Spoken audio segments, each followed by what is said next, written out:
I tell people this all the time. One of the great things about working for Coach Knight, playing for Coach Knight at Indiana, was the people that came around, whether it was D. Wayne Lucas, Dick Vermeil, I don't know, whoever. When Johnny Bench came around, it was like I sat there in awe. And one day Coach Knight asked me to play golf with Johnny Bench, and I knew you were a great golfer. I did, because I followed you. I got a foul ball from you 100 years ago in the left field, down the left field line at Wrigley Field. You drove the 11th hole, an uphill par 4, and from that day on, I name dropped you. Oh, man, I was playing with Johnny Bench and Bob Knight, and Johnny drove – so everybody thought I was cool because I played golf with Johnny Bench. Oh, thank you, boy. I love nothing more than going over. I remember going over there that one day, and I'm watching practice, and, of course, coach is being coach, and then we won the game, and then after the game, he took me through the locker room and introduced me to all the players, and he gave you this, and then we stopped in front of Alfred's locker, and he said, "Steve, this is the greatest defensive player that's ever played the game of baseball. Johnny, would you tell Steve something about defense?" And I said, "You score 30, your guy scores 20, that's defense." Well, needless to say, the coach went off. I said, "Coach, think about it. If your 5 guys outscore their guys 10 points, you win by 50. What's the problem?" And of course, our friendship, my son was named Bobby Binger Bench after Coach. Wille Mays, you told me off air, you're wearing your hat like to say, "Hey, kid." What did Wille Mays mean to you? Tell people that don't know the kind of player Wille Mays was. Well, first of all, Dan, I think you had to grow up as a baseball fan. And even if you didn't, it was the name Willie Mays was, he was synonymous. You thought he was a hot dog. You thought he basket catch, all those basket catches and all the stuff and everything else. And the first day he came up to home plate, I faced him. He said, "How you doing, kid?" And it was like, oh my gosh, that was the coolest thing. Willie, I said. So Willie was endeared me for life, Dan. He gave me one of my greatest moments I've ever had. I'm sitting in the Astrodome for the 1968 All-Star game.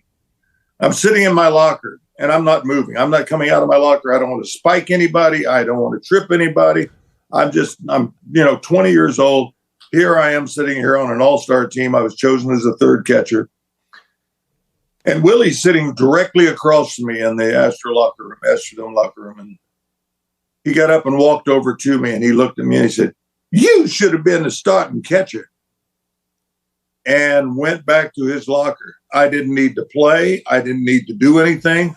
Wille Mays justified everything that I could possibly hope for. Sparky was the guy who asked me his opinion after that about what we do, and I felt like a professional. But that was endearing to me.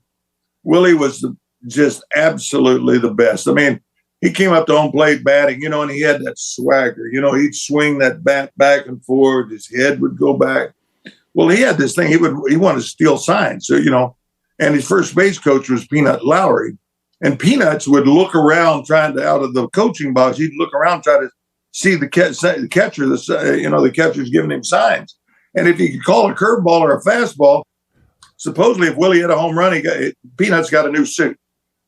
So, but I'm back there catching, and Willie is swinging back. His head's going back, and I'm just squatting back there.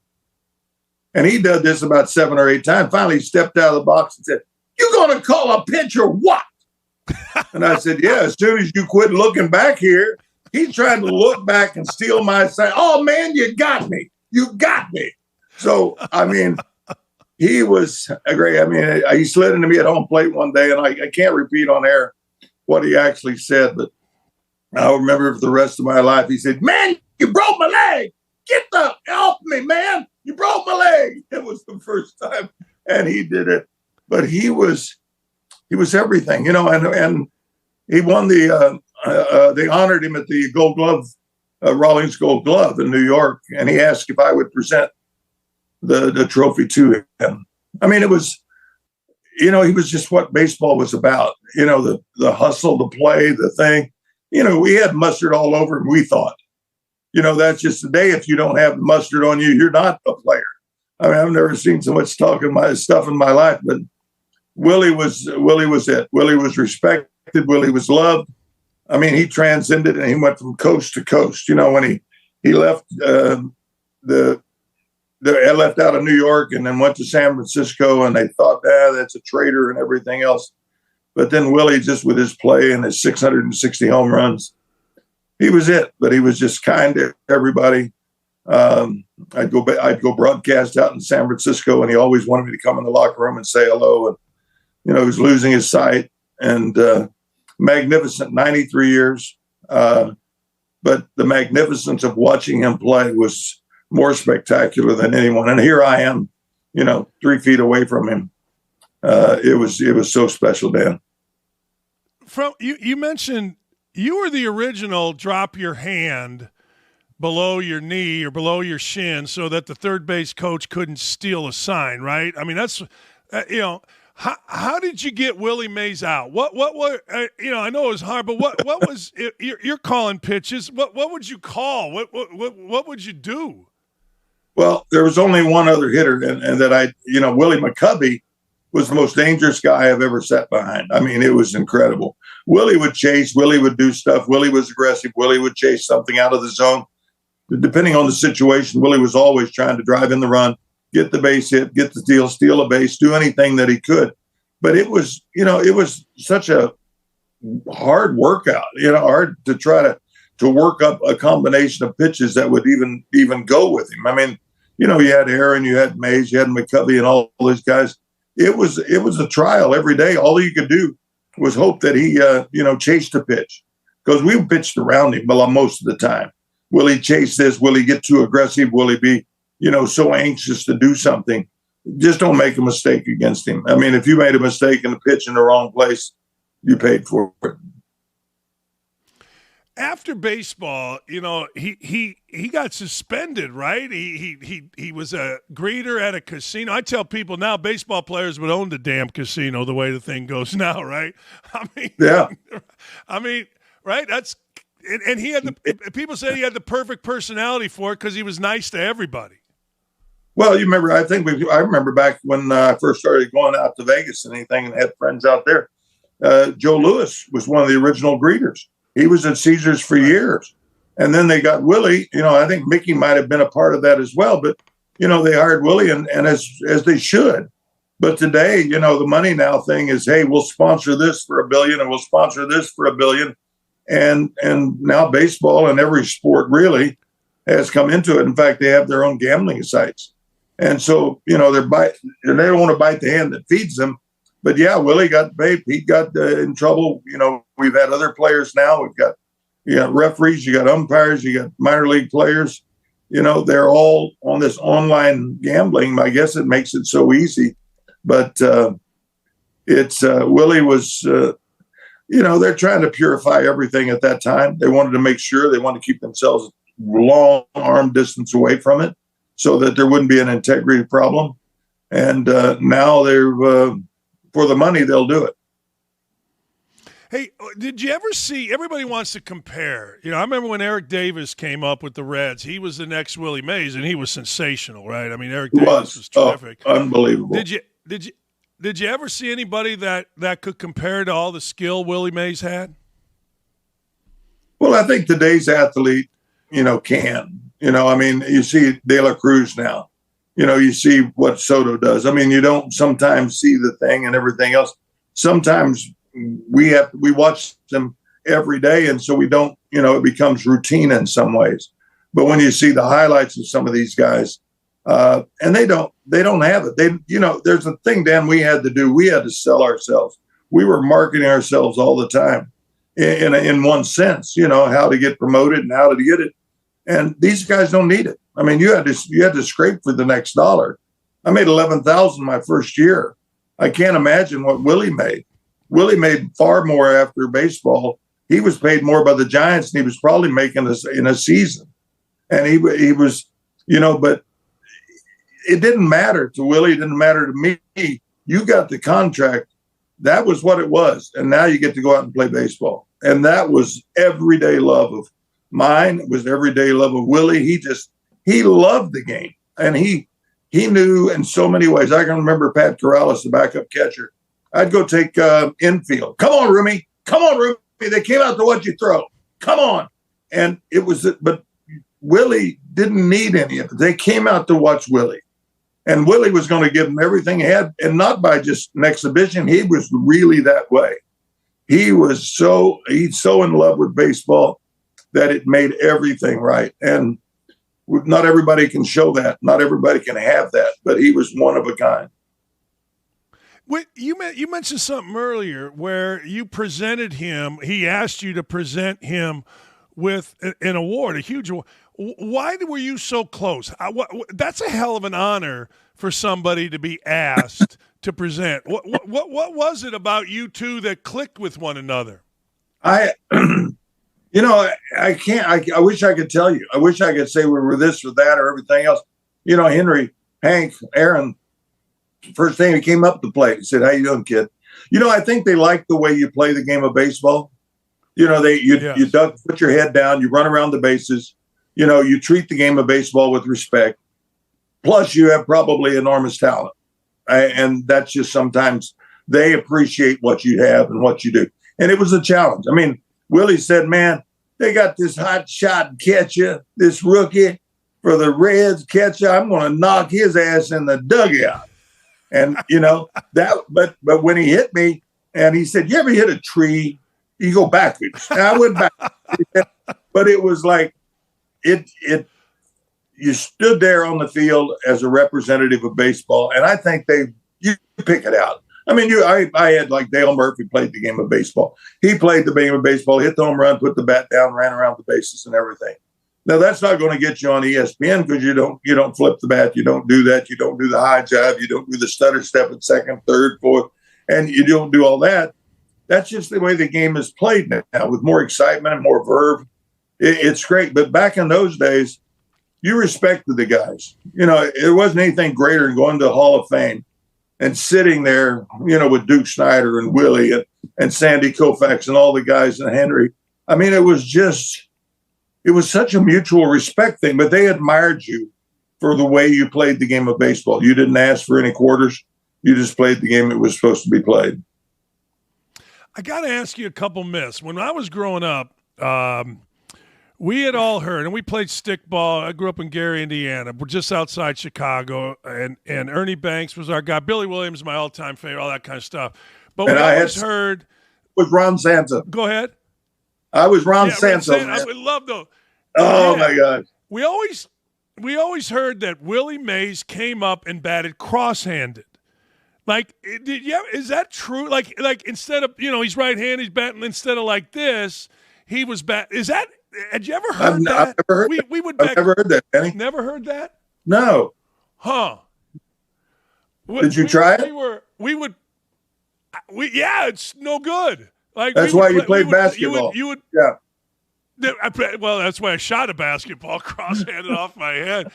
And then I got to ask you, because you may know the answer to this, why the basket catch? Jerry Morales did that and left with the Cubs for a while. Wille Mays, why the basket catch? You ever talk about that? When he said it, he said, that's just the way I started out. We had, the kids are in the back lot. Here you are, the same way you played with your kids. And all of a sudden somebody, threw one up and you caught it. So, that was cool. So now all of a sudden you try it. You try it until you drop about 2 or 3. Right. I'm watching highlights last night on MLB, and I'm watching, the plays he made, and the Vic Wirtz, the ball off Vic Wirtz bat in the World Series. The Giants were playing against Cleveland, and he spins it and turns around, and then he twists and goes down on the ground. I said, yes, baby, that's you, Willie. And it was like, but it's people like that turn our young athletes into great pros. Because we watched Ozzie Smith doing the stuff at short that nobody had ever done.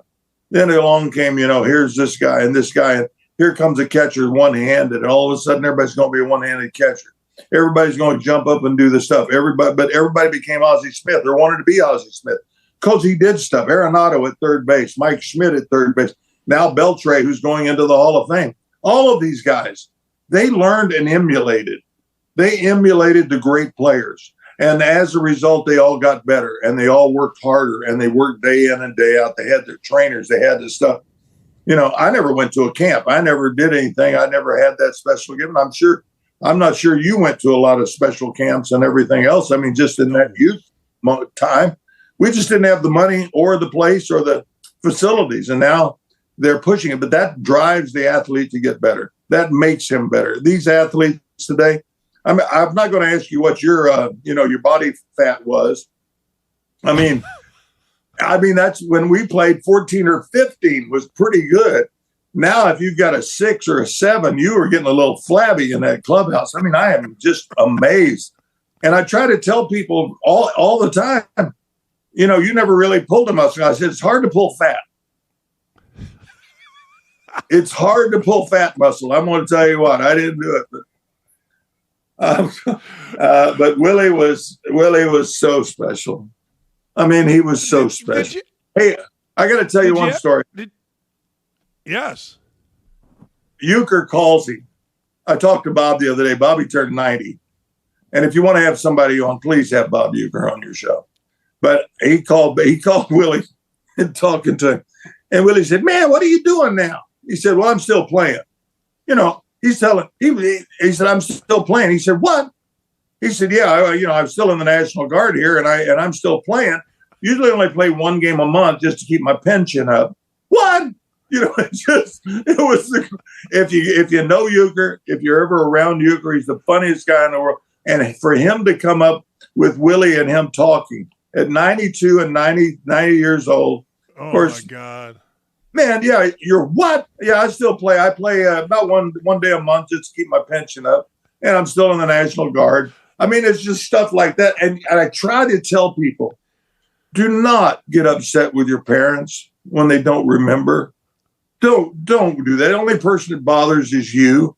Just make up stuff. I would tell my mom, I just got back from Rome. I went to see the pyramids. I was doing, no, you didn't. Yeah, I did, Mom. I was there. And when you come, and you just, because they don't remember it, they won't remember it. It's the only thing that bothers is you when they don't remember what you're talking about right now. Just make stuff up. Have fun with life.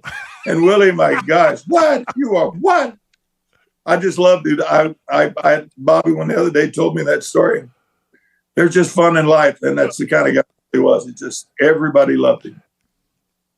Hey, last thing before I let you go, what did you ever talk like with Wille Mays about steroids, the steroid era, that kind of, because the stuff you guys did is unbelievable, right? I mean, it's incredible. Did you ever talk, guys, about that, like with Wille Mays about steroids? No, it's interesting, Dan. Hey, Johnny, let me go two-part question. Okay. Or what you guys would have been worth in today's market? What would I do with $500 million? I made $2 million in my entire career. What would I do with $500 million? I tell you one thing: I wouldn't be out buying these freaking lottery tickets every freaking day, spending money on that. But I got to the Hall of Fame, and it was like, as Robin Roberts, Bob Feller, all those guys sitting around Duke, and they said, it doesn't matter if you could play, you would play in any era. That's what you would do. We would adjust. Back in the 50s, they would have played today. What we didn't have was any kind of trainers. We didn't have facilities to work out. They didn't have weights. They didn't want you to lift free weights because it bulked you up. And the Nautilus and the Cybex and all those didn't come along. You didn't isolate muscles. I don't know where he pulled whatever it is, it's oblique. Yeah, the oblique or whatever the heck. But I still believe it was the blender era that started all this. Guys that got enough money and then could get a personal trainer. And so now you've got to start getting in shape. You got to start eating right. You got to start, and you've got to we'll have these smoothies. We'll put shark bait, shark teeth, everything else in every protein and all this stuff. And then the guy over next to you, all of a sudden, here's Abernathy, let's say. Did you play with Abernathy? No, he's older than me. No, Tom was good. I was bad, but yeah. Well, you would have sat with him and you looked at him working out and they said, how come he's so big? What's he doing? Well, he's taking this extra powder. And if you went to GNC, 90% of the stuff had, PEDs. I mean, it just was in there. And so you started taking them, and now you started getting big and bulky. And these guys started doing. So I called it the blender. Once they started that, then how can I do a little bit more? And then he takes shots. And the guy who hits 13 home runs one year hits 40 the next. Now, instead of 2 or 3 million, he's making 15 million. That doesn't bother him. He's walking away with a whole stash of money, and he's did it, but he's trying to, performance enhancing drugs. I mean, hell, I got kids that are, 14 and 18. You got to have some kind of performance enhancing drugs to make all this happen, and what isn't performance enhancing this day? Makeup, outfits, boots, dress, jewelry, everything is there, but we would have played no matter what. You and I was honorable mention All-American in basketball, but then my coach, when I was in the 9th grade, said, "We finally found somebody you can keep up with." And I caught him at the baseline. That's the last time I saw him all day. I mean, I was not even close. They timed me with a calendar. Now I could dunk and I could do a lot of things, but no matter what you do, baseball is always a constant. It doesn't matter what size you are, you can play from Aaron Judge down to Freddie Patek at 5'4", or Eddie Goodell. It's still the game we love, and nobody loved it more than Willie. You said that many times. You've always come back to that, the love of playing baseball. And when you said it the first time, it just immediately brought me back to just. I mean, you're the greatest of all time.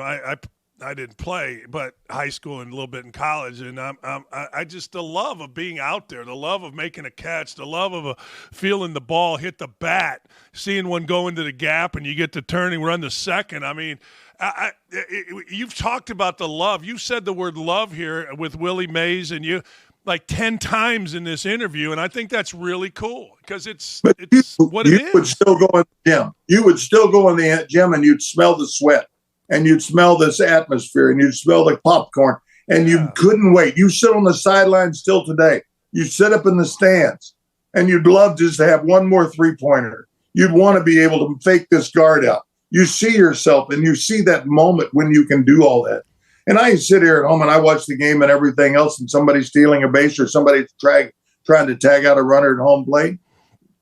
I wanted to be that. I wanted to do that. I couldn't. Wait, as a catcher, I could have a great game 4 ways. I could call a good game, I could throw out runners, I could block home plate, and I could get hits. I mean, that's a hell of a way to do it. And then you get a win, which is the most important thing you do. And then you're blessed to have the team around me that I had. I mean, unbelievable professionals, wonderful human beings, and man, I was the luckiest guy in the world. I mean, it's hard when you don't have a lot of talent, but it's worse when you don't have camaraderie and set up a feeling when you walk in that locker room that you're all there for the same goal. Hey, last thing before I let you go, I'm keeping you too long, but I love the conversation. I'm sorry. How difficult was it when you first came up for black players on the road, in the stands, for guys like Willie Mays or Hank Aaron? What was their life like relative to the white player, relative to anybody? Well, I didn't experience that too much. I mean, I came along probably a few years after that. We had Hal McRae and Harvey Yancey and John Fenderson, and we had guys that, were certain restrictions, certain places, and you shake your head, because I grew up in Binger, Oklahoma, and Harold Sims played on the team, and Allie was a classmate, and so I never thought about color. I mean, you looked around our locker room, and and once you saw a picture of it, you'd say, there was Pete and myself. And here you have Tony, you have Joe, you have Davey, you have George, you have Cesar, and you have Kenny. I don't know that anybody ever thought about color. I mean, for our sake and for what I did. So I was never in a situation where it was never offensive for me. They were my teammate, and I had never did I ever, once or suck. I mean, there's bad people of every color and race. We know that. Well, why aren't we aware of that? But today it was, you try to make something big out of everything you say. When it was the big red machine, and you mentioned the players' names. I go everywhere in this country. People still, boy, I was a Cub fan, I was a Dodger fan, but we respected you guys. Then they start naming the lineup, the 8 guys on the field. Yeah, I mean, it's like we brought something to the game of baseball, and we enjoyed every second of it. We had a great leader in Sparky Anderson, but more important, we had a great nucleus. And all these guys were professionals of the way and easy. To this day, I call 90%. I just heard from George Foster. I'm a new grandpa as of Saturday. So you hear from people. Congratulations. We got the Johnny Bench Awards coming up on July the 30th. We picked the best college baseball catcher, but I wanted to recognize the women. So we started a few years ago recognizing women's softball in college, and we're choosing one, and they'll be announced this week. And then we've said, why don't we, since we're in Cincinnati, let's go to Ohio, Indiana, Kentucky, and West Virginia, and we'll get the high schoolers, and we'll recognize them. Why not give recognition to all our young players that are? And now we're getting such great support from all the states, information, and all that stuff. I'm having a ball. My son Bobby is putting it all together, and I'm living the life. And I got a new. Justin's going into college this fall, so I'm living the life, Danny. I got to tell you, a friend of mine just texted me. He said, you got to remember, you got to tell Mr. Bench, and this is a true story. I hit 560 in high school using a JB4, a Johnny Bench 34 bat, when everybody else was using aluminum bats, not me. I said, no. I'm using a JB4. Anybody else use it, I'll beat you over the head, because that's my bat and that's my man, Johnny Bench, a JB 34-inch, baby. That's right. That's beautiful. Thank you. Great to be with you, Danny. Hey, I hope you'll come back. Thanks for the time today. You got to ask me. I will. Okay, good. We're together. Thank you, my friend. Thank you. Yeah, go Luther. Boy, was that fun. Man, I could talk to Mr. Bench, Johnny Bench, forever. Like, forever. And I read books on him. He was a great basketball player, had hands this big, could do that Michael Jordan stuff where he would hold the ball up. He could hold like 10 baseballs, probably 8 baseballs, whatever. And I remember going to Wrigley Field with my dad. I was a catcher. 7 baseballs. I was a catcher at 6'4", and my dad's like, yeah, 2 guys were watching. Billy Williams in left field and Johnny Bench behind the plate. Because my dad told me the fastest way to the big leagues is to be a catcher.